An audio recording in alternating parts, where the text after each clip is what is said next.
오늘의 묵상에 오신 여러분들을 환영합니다. 오늘의 말씀은 디모데전서 3장 14절로 16절 말씀 보겠습니다. 내가 속히 내게 가기를 바라나 이것을 쓰는 것은 만일 내가 지체하면 너로 하여금 하나님의 집에서 어떻게 행하여야 할지를 알게 하려 함이니 이 집은 살아계신 하나님의 교회요 진리의 기둥과 터니라. 크도다 경건의 비밀이요 그렇지 않다 하는 일이 없도다. 그는 육신으로 나타난 바 되시고 영으로 의롭다 하심을 받으시고 천사들에게 보이시고 만국에서 전파되시고 세상에서 믿음 바 되시고 영광 가운데서 올려지셨느니라. 아멘. 거룩하신 하나님 은혜를 감사합니다. 이 시간에도 말씀을 전하고 들을 때 깨닫는 지혜를 더해 주시옵소서. 예수님 이름으로 감사하며 기도합니다.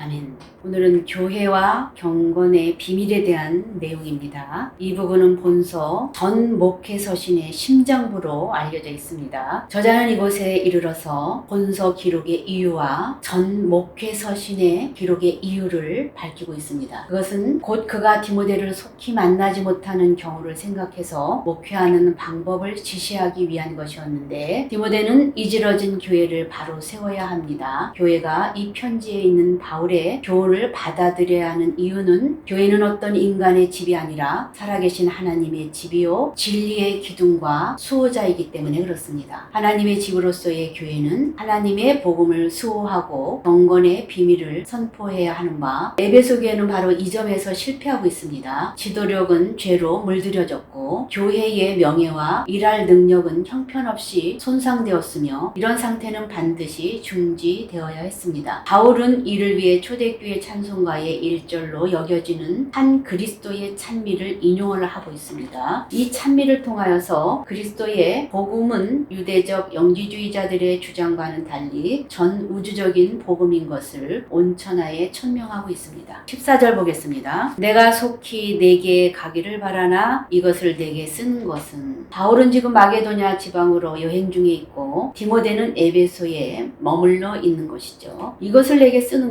이것은 바울은 우선 자신의 부재를 보충하기 위해서 자신의 임재의 대용으로 편지를 한다는 것이죠. 15절 보겠습니다. 만일 내가 지체하면 너로 하여금 하나님의 집에서 어떻게 행하여야 할지를 알게 하려 함이니 이 집은 살아계신 하나님의 교회요 진리의 기둥과 터니라. 여기 하나님의 집이라고 말씀하고 있는데 교회를 가리키는 것이죠. 원래 이 어구는 구약에서 하나님의 성전을 가리켰던 것입니다. 그러나 이 어구는 신약에 오면서 보이지 않는 하나님의 영적 성전인 성도들의 모임인 교회를 가리키는 말이 되었던 것이죠. 여기 살아계신 하나님의 말씀이 나오는데 이방 종교의 죽은 우상과 대조시켜서 하는 표현인지 그의 백성 간의 하나님의 임재를 표현하는 뜻인지 애매성이 있습니다. 여기서 이방 종교의 죽은 우상과 대조시키는 표현이라고 볼 경우 교회는 영지주의자들이 말하는 죽은 신이 아닌 살아있는 영지주의 이단자들을 벌하는 하나님의 교회란 뜻이 되고, 또 그의 백성 간의 하나님의 임재를 뜻하는 표현으로 보면 그의 백성과 항상 함께 하시는 하나님의 교회란 뜻이 됩니다. 고린도 후서 6장 16절에 보면 우리는 살아계신 하나님의 성전이라 라는 내용으로 보아서 여기서는 후자를 택합니다. 그래서 교회는 하나님이 임재하시는 공동체라는 뜻입니다. 여기서 진리의 기둥과 터라는 말씀이 나옵니다. 정확히는 진리의 기둥과 보호자라는 뜻이죠. 여기 진리는 복음을 가리키고 있습니다. 교회는 복음의 버팀목이요 수호자이죠. 기둥은 버팀목을 의미하고 있습니다. 16절 보겠습니다. 크도다 경건의 비밀이요 그렇지 않다 하는 이 없도다. 그는 육신으로 나타난 바 되시고 영으로 의롭다 하심을 받으시고 천사들에게 보이시고 만국에서 전파되시고 세상에서 믿음 바 되시고 영광 가운데서 올려지셨느니라. 여기 크도다 경건의 비밀이요, 이것은 경건은 믿음과 같은 뜻으로 9절에서는 믿음의 비밀이라고 표현했었죠. 그렇지 않다는 일이 없도다. 이 말씀은 이 경건의 비밀을 부인할 사람이 없다는 것이죠. 그만큼 이 비밀, 즉 바울의 복음은 공인된 사항이라는 것입니다. 이하 믿음의 비밀, 경건의 비밀, 복음의 비밀을 초대교회의 한 그리스도의 찬미를 인용하여서 천명을 하고 있는데, 이 찬미는 모두 6행시로 되어 있고 3행씩 두 부분으로 나누어져 있습니다. 천천히 제가 한번 읽어보겠습니다. 그는 육신으로 나타난 바 되시고 이 세상에서의 성육을 말합니다. 영으로 의롭다 하심을 입으시고 이것은 세상에서의 부활, 천사들에게 보이시고 하늘에서의 우주적 선포를 말합니다. 만국에서 전파되시고 세상에서의 초기 선포이죠. 세상에서의 믿음 바 되시고 세상에서의 신앙이 대상이 되신다는 겁니다. 영광 가운데서 올리우셨느니라. 이건 하늘에로의 그 승기를 말씀하죠. 여기 육행의 시를 이행식 세 부분으로 나누어서 또 대조시키는데 본문 봅니다. 그는 육신으로 나타내신 바 되시고 여기는 육과 성육을 말하며 영으로 의롭다 하심을 입으시고 영과 부활을 말하죠. 천사들에게 보이시고 천사와 우주적 선포입니다. 만국에서 전파되시고 만국 지상에서의 선포, 세상에서의 믿음 바 되시고 세상과 믿음의 대상이 되신다는 것이죠. 영광 가운데서 올리우셨느니라. 하늘 영광의 대상이 되심을 말해주고 있습니다. 첫 두 행은 그리스도의 승귀, 성육과 부활을 말해주고 다음 두 행은 그리스도의 선포되심, 그리고 마지막 두 행은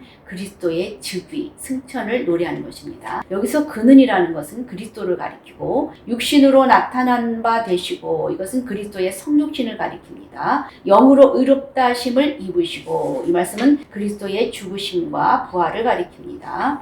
여기 육신으로는 다윗의 혈통에서 나셨고 성결의 영으로는 죽은 가운데서 부활하여 능력으로 하나님의 아들로 인정되셨으니 라는 말씀을 생각나게 하는데 영으로 의롭다 하심을 입으시고 이 말씀은 그리스도의 죽으심과 부활을 가리킵니다. 그리스도를 의롭다 하신 사건입니다. 하나님께서 죽은 자 가운데서 그리스도를 부활시킴으로 그리스도가 옳고 그의 원수들이 잘못되었음을 만천하에 공인하는 것이죠. 그리스도의 부활은 하나님께서 그리스도가 의롭다고 그리스도의 손을 들어주신 것을 말해주고 있습니다. 천사들에게 보이셨다. 이건 그리스도의 승천을 가리키는데 이 천사들에 대한 또 여러 가지 견해가 있습니다. 그래서 부활 승천 시 지하에 타락한 천사들과 부활 승천 시 하늘에 있던 천사들을 가리키는데 그리스도에 관한 복음은 천사들도 알기 위한 것이므로 그리스도는 승천하시어 천사들에게 보이신 것입니다. 그 천사들 중에는 예수의 탄생을 축하하는 천사들, 시험을 이기신 예수를 수종든 천사들, 겟세마네 동산에서 기도하시는 예수를 돕던 천사들, 예수의 십자가 사건을 목격한 천사들, 예수의 부활을 목격한 천사들이 있었던 것이죠. 그리스도는 또한 악한 천사들에게도 나타나셔서 자신의 승천과 승리를 보였을 것으로 보여집니다.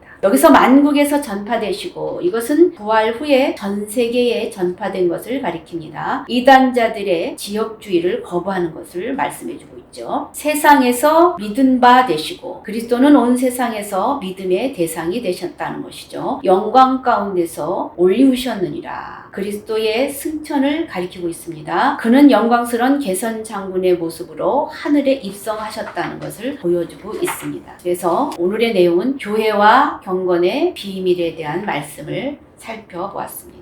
기도하겠습니다. 거룩하신 하나님 은혜를 감사합니다. 저희들에게 주님의 비밀을 깨닫게 하시니 감사합니다. 그 비밀을 깨달은 자로서 주를 전파하게 하시고 늘 주의 뜻대로 살게 해 주시옵소서. 예수님 이름으로 감사하며 기도합니다. 아멘.